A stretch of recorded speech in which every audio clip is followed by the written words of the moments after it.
What is going on, Colts Nation? Welcome back to another episode of Bring the Juice. Your guy, Derek Larger, with you. And today, guys, we have a very special guest, a good friend of ours and fellow Colts content creator himself, JDW Sports Talk Show. My guy, how you doing today?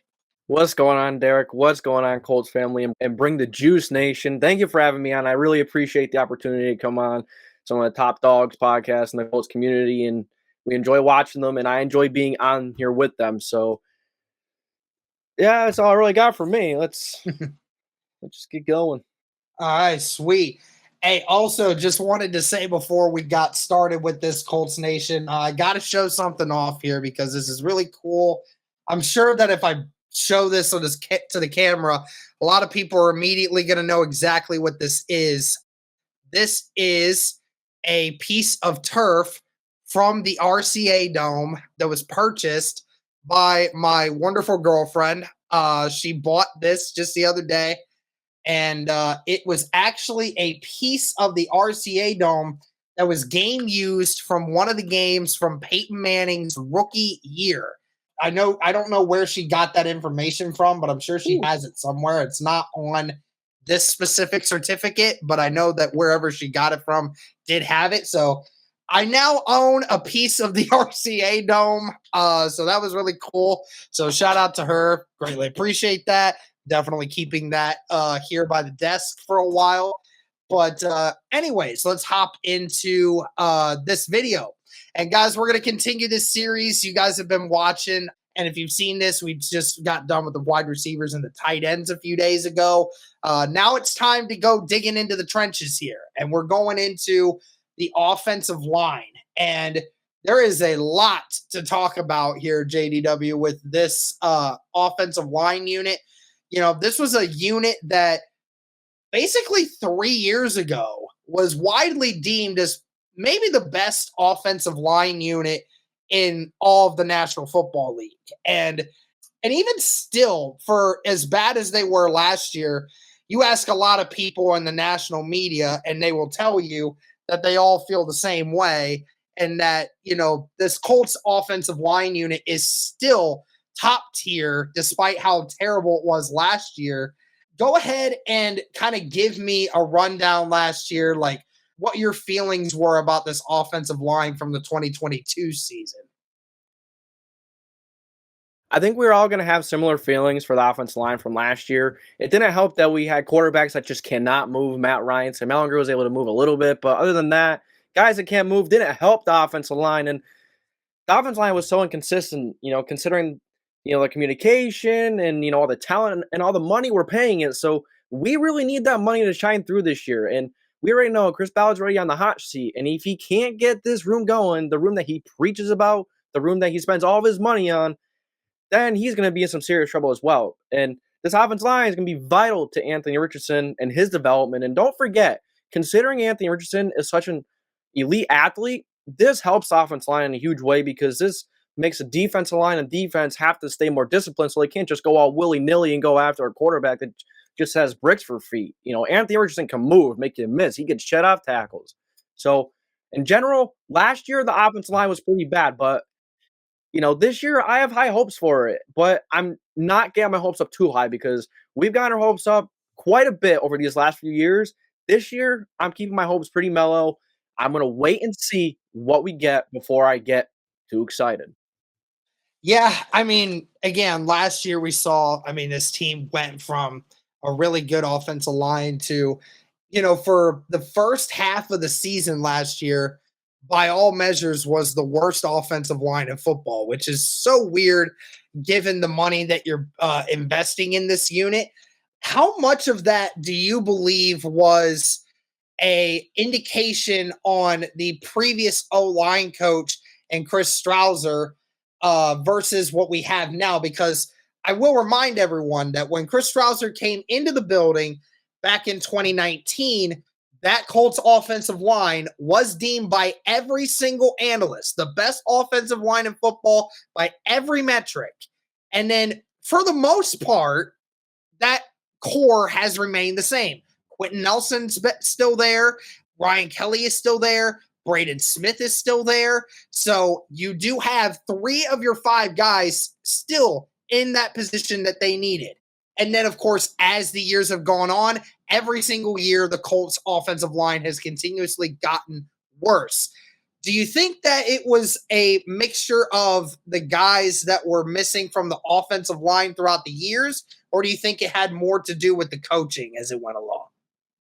I think it was more so the head coaching, and the culture and just the way the culture faded. When a culture fades and when the head coach fades, and you have a new leader every single year at quarterback, the most important position on the field, and the head coach says the same thing over and over again, nothing changes.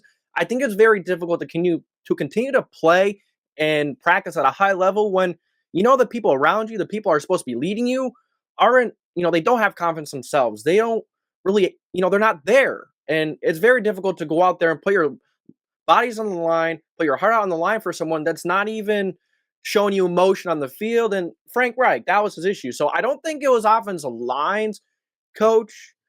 You know, I don't think it's all his fault, but at the end of the day, these players do have to go out there, and that's the offensive lineman's coach responsibility. So, but I think it really impacted them. I think the culture and the way last year fell, I think that really impacted in how they played. Yeah, they started bad, but they never even, as the season went on, like the second half of the season, they got better, but it wasn't like substantially better. It was much better, but it's not saying much for how bad they were.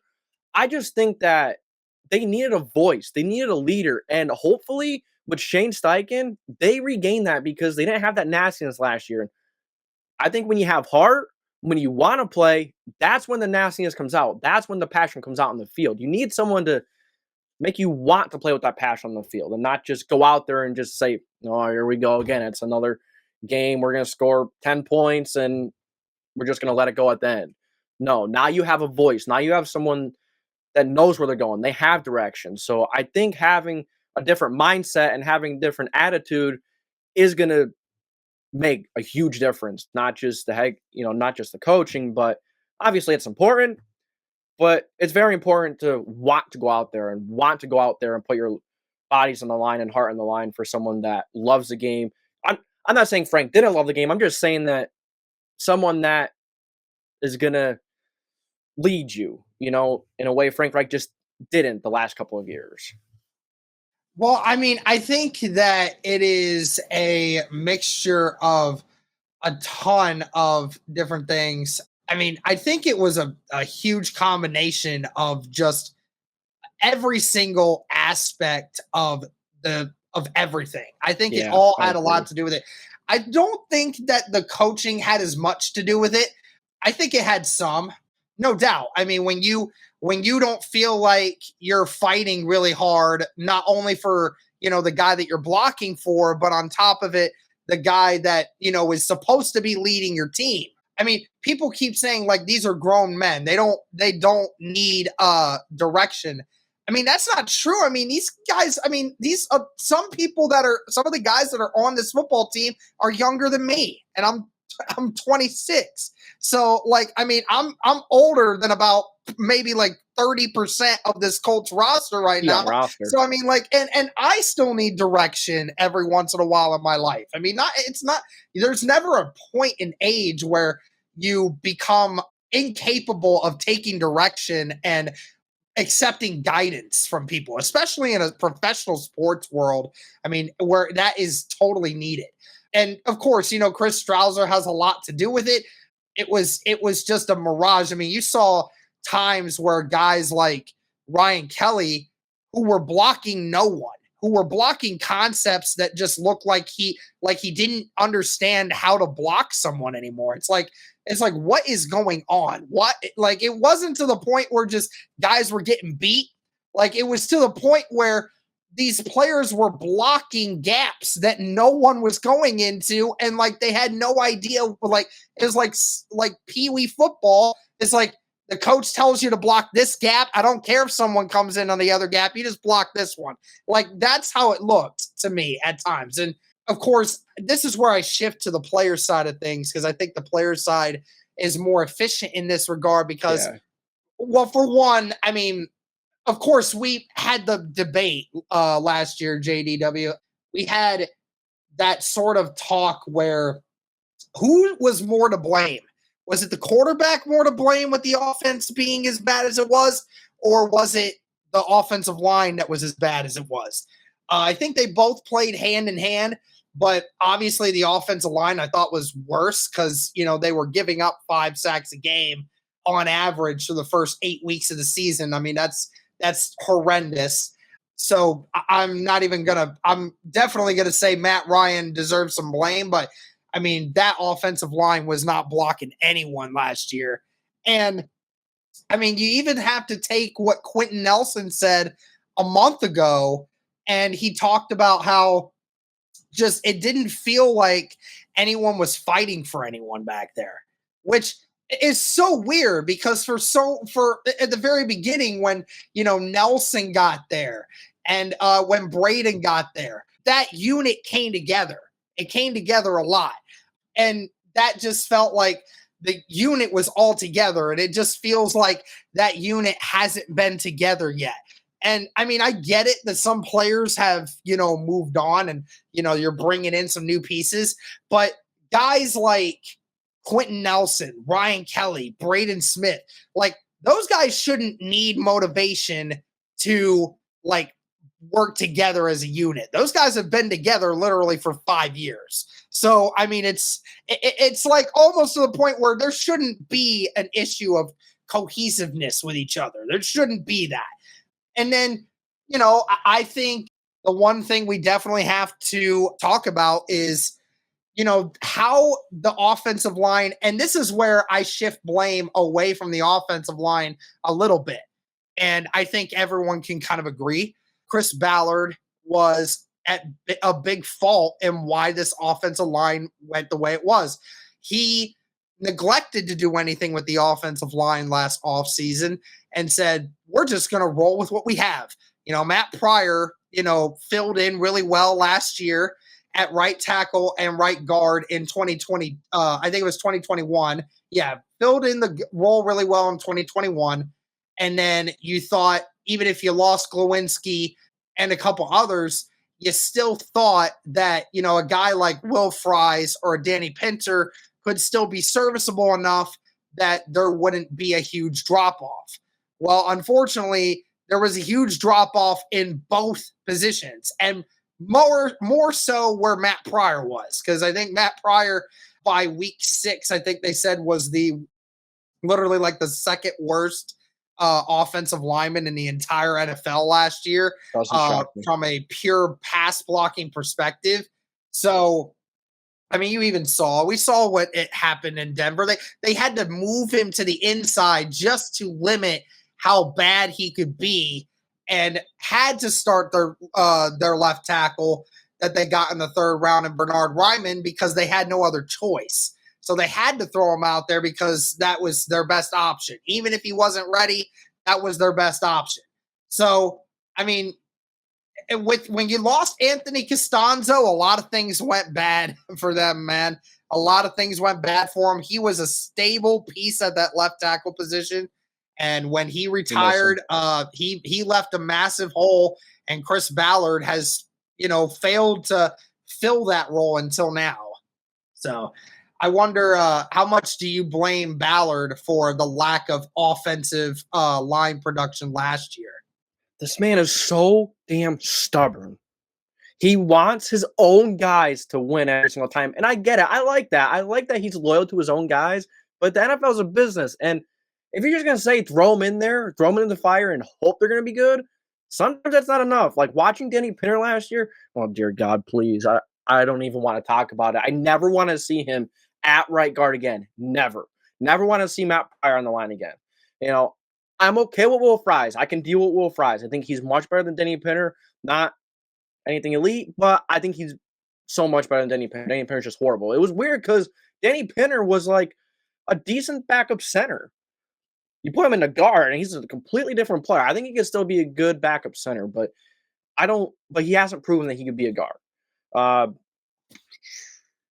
Who else were we going on about? Did you ask me about?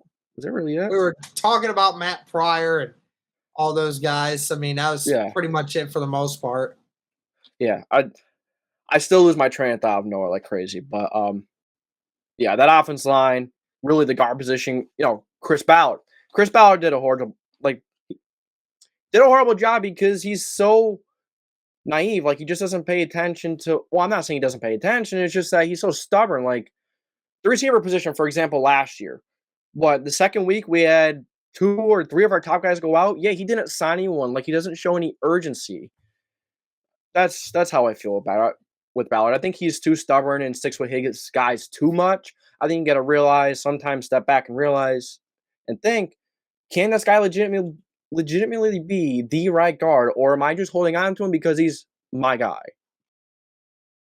Yeah, I mean, again, we've had that same feeling about a lot of things for with Ballard, and obviously last year with the offensive line, that was the big concern with everything going on. And the Colts really haven't done a ton of offensive line wise. I mean, they went and drafted a bunch of young guys at the tackle position, so now you have tackle depth for the future coming in, but you don't have really that solid veteran piece there at right guard yet. You're still hoping and banking on Bernard Ryman to gradually get better. And that kind of leads me to the last point here. When we're going into this year, obviously you have Quentin Nelson, who admits that things need to get better. Ryan Kelly's on his last leg. Braden Smith got a lot better last year as the year went on, seemed to finally get his leg back under him. And of course, Bernard Ryman, who had to go in at left tackle in the last couple weeks of the season, was playing like a top left tackle in the league last year when he finally got, his legs under him as well. And from the reports we've heard is that he's gained 10 to 15 pounds in pure muscle, which is exactly what we said he needed to do in order to, become a more efficient left tackle, is, be stronger. And then you have this new coach in Tony Sperano Jr., who is now going to be your next offensive line coach. So, how do you think this Colts offensive line unit will produce this year versus how they did last year? I think they're going to be much better, but I wouldn't expect top 3, top 5. But I would expect an offensive line that's much better, just more cohesive, and just an offensive line that is working together and that has that love for the game back. Now, Ryan Kelly, my thing with him is he seems very inconsistent. Like he'll have a few games here where he's like wild, he's very good in the run game, but he does struggle in the passing game sometimes, a little more than the run game. He's a very good run blocker, does struggle in the pass game sometimes. So uh, I think that's a vital part. The center needs to find a way to stay consistent, which he could be, and healthy. That's a big thing with Kelly as well. He needs to find a way to stay healthy. I love Kelly, but he needs to find some consistency, and he's a leader of the offense, and of the offensive line in a way. He's got to communicate that, and that was one thing that we kind of noticed last year. Like you said about the coaching, like were they being coached to just block this gap and not block anything else, or was maybe it a mixture of Ryan Kelly not calling stuff out? And I know Matt Ryan also has to call stuff out, but I think Ryan Kelly still has responsibility to just communicate throughout the rest of the offensive line. And I think he's going to be better with that this year because I think his heart and his brain is going to be in it more rather than worrying about all this stupid outside stuff. Um, and I think just them having a fresh start, having a new leader, I think that's going to make a big difference. A new offense line coach, Tony, what's his last name? Tony Sperano. Tony Sperano. So having that new leader, having a new voice in the room, I think it can make a huge difference. And hopefully Braden Smith can stay healthy. That right guard position needs to be figured out. Left guard, big Q, he's got that. Left tackle, hopefully Bernard Ryman can take that next step. PFF is very high on Bernard Ryman, and they think that he can make the next step. And I hope they're right. And I think he could, though, because towards the end of last year, he got much better. He really improved as the season went on. So hopefully he can carry that momentum and take it into next year. Don't forget, Anthony Richardson is going to help them immediately as well, because those pass rushers, those guys on the defensive line, can't just go all willy-nilly and just go crazy and just rush. They got to stay disciplined somewhat, because when you're playing quarterback like Lamar Jackson or quarterback that can just run like Richardson, you have to stay disciplined, and that helps the offensive line. Yep, absolutely. So that's going to do it for this one, guys. Let us know your thoughts on this offensive line unit coming into this 2023 season. Let us know your Yeah. thoughts on it. I have Thank you guys one so more much. thing. What was up? So Blake Freeland, right? You have Bernhard Raimann starting the left side. What if Bernhard Raimann just doesn't pan out? Say he's not playing well. Blake Freeland steps into that spot. You think Blake Freeland can step in at a high level? Or you think it's going to take him a bit of time? I would have to say it definitely feels like it could take some time. I mean, it's just hard for me to imagine, a young guy who was drafted in the fourth round comes out there right away and does it. I know he's got the huge. massive frame to do it. No doubt. I mean, he's huge. I mean, he's huge. He's 6'8", over 300 pounds. So, I mean, just the weight of Bernhard Raimann, but about literally 4 inches taller and probably about 6 or 7 inch arms longer than Bernhard. So, I mean, he's a matchup nightmare, which is, good for him. But, it that's the thing. When it comes to there's a lot of positions in the NFL where young guys can learn on the fly really quickly and can also get destroyed really quickly and lose a lot of confidence. And O-line is definitely one of them because you're facing grown men. And I mean, as some of these guys that you face, I mean, you have to face some of the guys who are like, top 10 and top 5, top 3 at their position. And it is no easy task. I don't care how big or how fast or how strong you are. If you don't have your technique down, I mean, guys like Myles Garrett, TJ Watt, and a few of these other boys, I mean, they'll absolutely destroy you. So, I mean, it doesn't matter how big or how strong you are. That's only part of the job. I mean, there's a reason why Bernhard Raimann, who last year was outsized, by all metrics was not a great size for a left tackle, but the reason he got better, his technique was good. So he was able to, utilize that. And now that he's gotten stronger, that if he keeps his technique down, then that's going to really serve him well as he moves on. But I find it difficult to think that Blake Freeland could go in there right away in service. Now, for right guard, no, hold on. What if we talk about the other side of that scenario? Let's say Bernhard Raimann plays great. Do you think we should try and move Blake Freeland over to right guard? Or maybe move Braden Smith into right guard and then move Freeland out to the right tackle? Do you have any thoughts on that?